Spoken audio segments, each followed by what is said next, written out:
good to have you here. Thanks for having me. So we are very much looking forward to finding out about the accessibility of freelancing, and because you have been a freelancer yourself, is that right?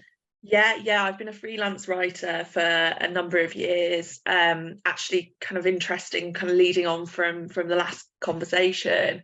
I did it, alongside full-time work, and then I did it in sort of periods where I was like traveling and unemployed, and then a few years ago kind of decided that self-employment was for me. Amazing. And you've never looked back? No. Yeah, absolutely not.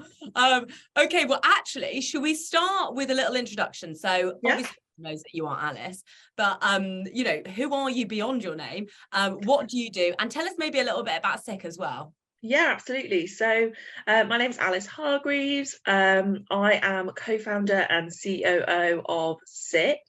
We are a social enterprise that works to close the disability employment gap in the UK, and that's looking at employment in lots of different forms. So from kind of full-time employment, part-time employment, and of course freelancing and self-employment.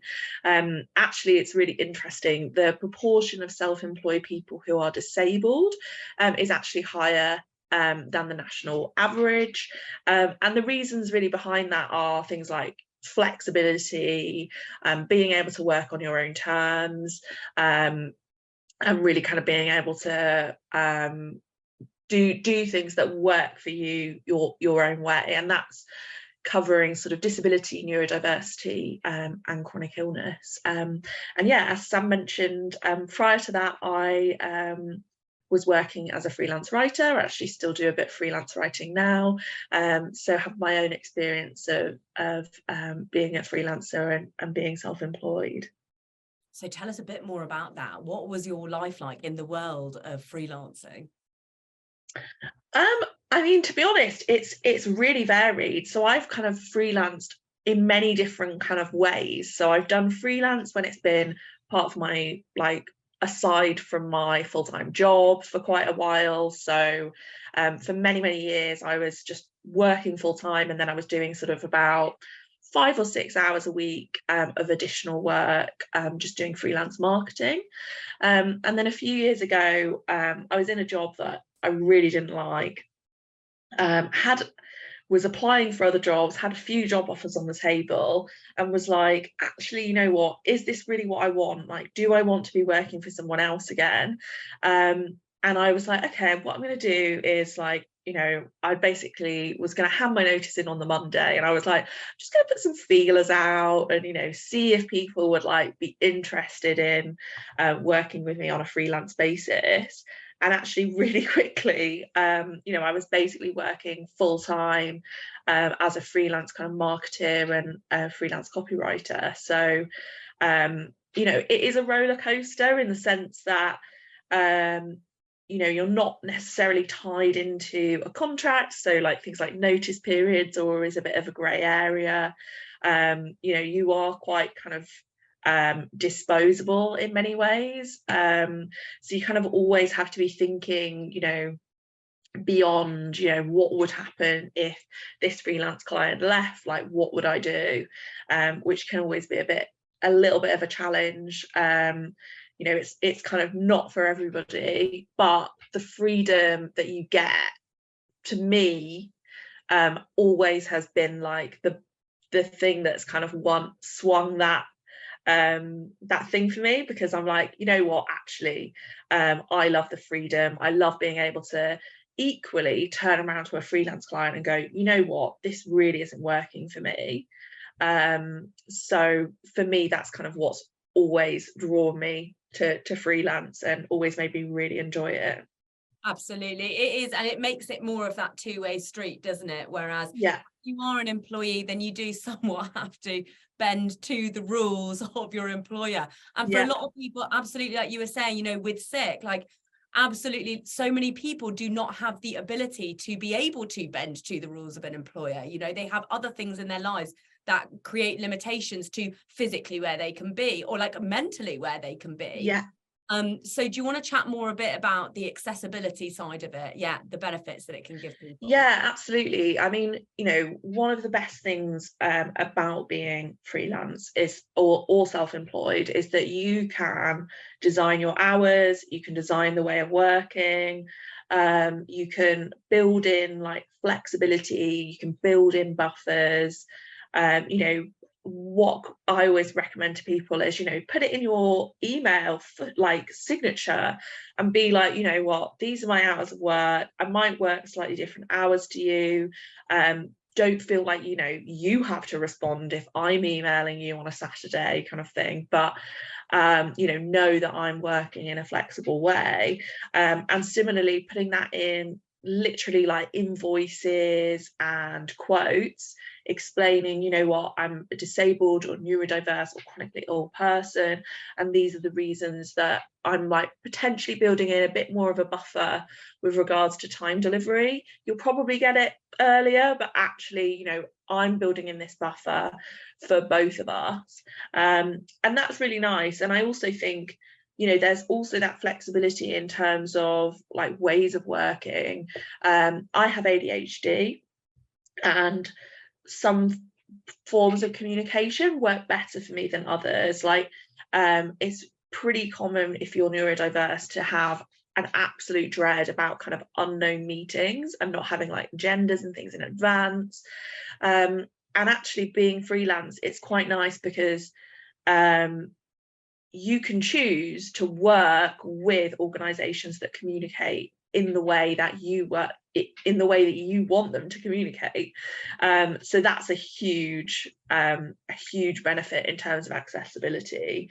But I guess I would say on the flip side, I've had periods where I've been very unwell and unable to work. And obviously that means that there's periods where you don't get paid at all. So for example, during the pandemic, I actually got COVID and was very unwell for a couple of months. And that meant that I had absolutely zero income coming in. Luckily, I'd already managed to build myself a bit of a buffer. And I was always being quite strict in, I wasn't paying myself everything that I was earning from my freelance. But without that, like, it would have been really, really, really challenging. So, you know, there are swings and roundabouts in that sense. But the unfortunate thing is that, you know, a lot of employers aren't built for accessibility. And that's not just thinking about a ramp to get through the door. That's thinking about how they communicate, how flexible they are with hours, where they're located. So it's a balancing act. For me, freelancing and self-employment is absolutely the best thing. But for other people, you know, more kind of stable employment might suit them better. Absolutely. It is definitely a preference, isn't it? But if you don't try both, then you don't know which one will work for you, right? Yeah, exactly. Also, there are so many, like, we're like, you know, all the young people watching, you guys are so lucky because we live in an age of social media, which means that there are like all of these new kind of like organizations or support groups in the form of like Instagram accounts or TikTok accounts or whatever, that, you know, get themselves out to an audience of potential freelancers in order to be able to support you guys. You know, when we were growing up, Alice, we didn't have that, did we? So no, and this is the thing as well, like it was an unknown quantity, and similarly, like I've been self-employed for a number of years now, and it literally puts the fear of like the amount of dread it instills in my parents, who are, you know, absolute boomers. Like, they are just like, well, I worked in the same job for 25 years, and then, well, I moved jobs after 25 years. And you're like, I've got the biggest kind of moving around CV, moved to loads of different places, lived overseas. You know, my resume and CV, like, absolutely, like, my parents are just like, what are you doing? And it's a real generational shift. Whereas when I speak to people, you know, who are younger than me in Gen Z, like, it seems more accessible. And I totally agree. It's, you know, you you understand what freelancing's like from social media, from like TikTok, which we didn't have, and it was kind of an unknown thing. So yeah, for my parents' generation, it's like a very unknown thing and something that's really scary. Oh my God, totally. My parents still don't know what I do. Like, No. We've been doing Eric now for about 7 years and they still don't get it. No. Yeah. Maybe that is my poor explanation now I think about it. I'm probably the common denominator there. But anyway, that is another conversation for another time. But yes, absolutely, guys. There are so many resources out there, so many accounts that you can follow that will help demystify this world as well. And, you know, there are like dedicated areas as well, platforms that can help you actually find work in, you know, a specific area, specific industry, you know, if you have a specific skill set, if you are looking for a specific kind of problem solve as well, like SIC is a really good example. You know, there are so many, there's kind of something out there for everyone now. Anyone who wants to get into freelancing, you can absolutely find the information that you need now, I think. And I would say, I mean, obviously this is from my own sense, but SIC are actually launching their learning hub. Our trailer literally landed today, which is really exciting, which basically is just access to loads of resources, and we actually have an entire course around self-employment and freelancing as a disabled and neurodiverse person. So there are loads of resources out there. You just need to know where to look. Well, please give us that link. We will be sending it to everyone. If you'd like, you can put it in the chat now, actually. I mean, I don't know if that is an option. I don't know if you got it to hand. Yeah, absolutely great. Well, I will also, because obviously this is being recorded, this will be going out to thousands, tens of thousands of students as well, guys. So for everyone watching on YouTube, we have put the link in the comments below or in the little description of the YouTube video. So I don't know how YouTube works. I'm a millennial, guys. So we would definitely be getting that link to everyone, and that is so timely. Oh my goodness, how fantastic. I know, yeah. Well, I mean, what perfect timing. I feel like this week there has just been an absolute blur. It's like, oh, and now suddenly we actually have the trailer for this thing we've been working on for ages. Well, I feel so honoured. This is an exclusive, if anything. Yeah, absolutely. It is an exclusive in the sense that it's been on our social media for about half an hour. Oh my God. You heard it here first, guys. Yeah, absolutely. And just quickly, let's just chat as well about the relationship between freelancing and entrepreneurship, because we have actually kind of mentioned it briefly. Freelancing can be a really good gateway as well, dipping your toe into the water, trying out how hustly you are, you know, how you can sell to clients, all of this stuff, without actually the responsibility of trying to build up anything like bigger necessarily. And that is what your journey was, wasn't it? Freelancing, you then transitioned into entrepreneurship. Yeah, absolutely. And it's a journey that a lot of people within my network have had as well. You know, I know a lot of people who have effectively started out as copywriters. There's been too much of a need for their services, and then they've actually ended up building their own agency. And when I first started out freelancing, actually that was kind of my in.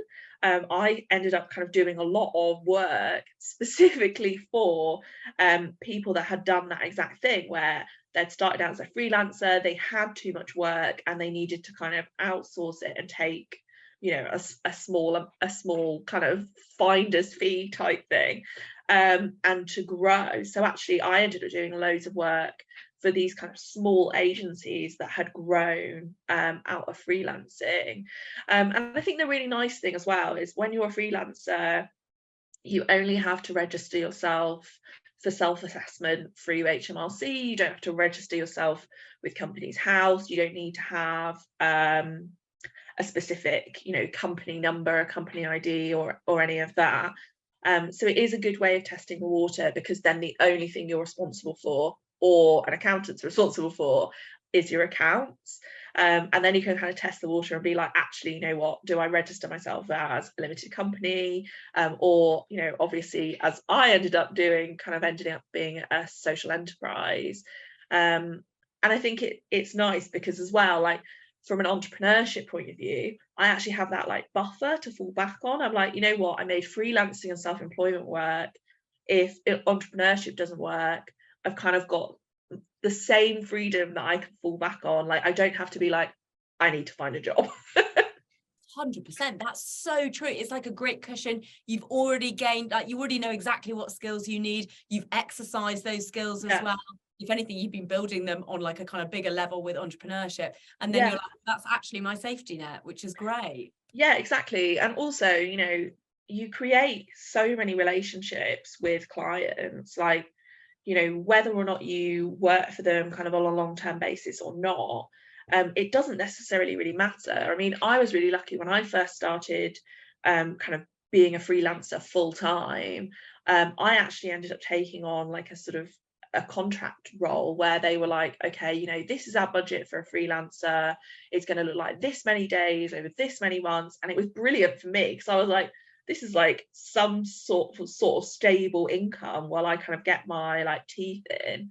But what was really amazing is it was like a really kind of cross-cultural role where I was working in partnership with like quite a few organizations. So, you know, I was building up all of these contacts that you know, I'm still able to take advantage of. So you know, that was really, really handy, really useful. And yeah, I think, yeah, that buffer, it is really nice. It is really reassuring. You know, a lot of people go into entrepreneurship and it's all about pivoting. You know, you change your business about sort of 3, 4, 5 different times, and eventually, you know, something clicks. And a lot of people set up multiple businesses. You know, they might have a business that fails, and then set up another business that's successful.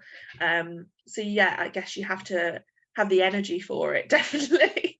Yeah, and freelancing is a great way to like test that, see if you do have the energy. Yeah, and I guess that's the other thing. You need to establish, like, am I self-motivated enough to actually do this work? Because don't get me wrong, like there are days even now where I wake up in the morning and I'm like, wow, okay, I've got to take a deep breath and do all of these things. And sometimes it can be really easy to go, you know what, I'll do them tomorrow.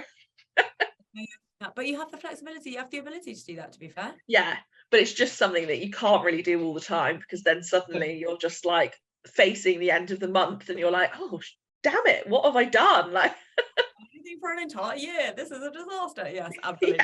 Yeah, I've actually just been putting off work for years. Oh my goodness me. Well, that is actually all we've really got time for. On a really quick ending note, is there any advice that you would give to young people watching who might be interested in I guess kind of investigating the freelance world? I would just give it a go, to be honest.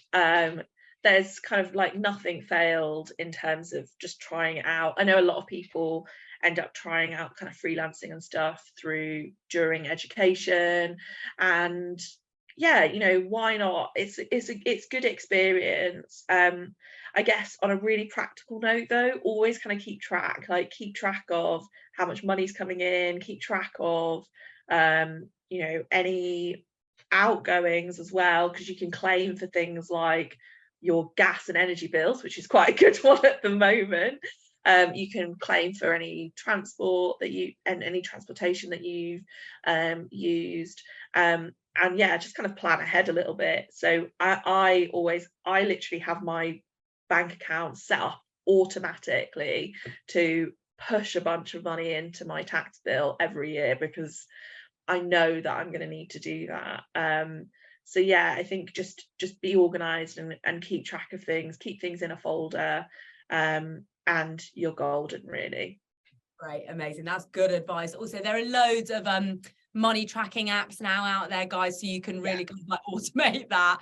Yeah, exactly. I mean, claim back all these things, like you can claim back rent to a certain degree, can't you? Work from home. So yeah. But yeah, I mean, what I would say is yeah, use the tools that are out there. I mean, even when you and the irony is actually when you pay, I pay £5 a month to sort out my self-assessment bank account, and I claim that back. So you're practically making money from it. I love it. And they're paying you almost, to be honest. Yeah, exactly. That is brilliant. Thank you so much, Alice. That has honestly been a fantastic interview. You have really, I guess, kind of reassured a lot of people out there. I think made it a lot less scary. And yet it is a really accessible option for anyone. Yeah. So please do consider it, guys. Freelancing is really not that scary. Okay, fantastic. Thank you so much, Alice. So good to see you. And we'll see you very soon, I imagine.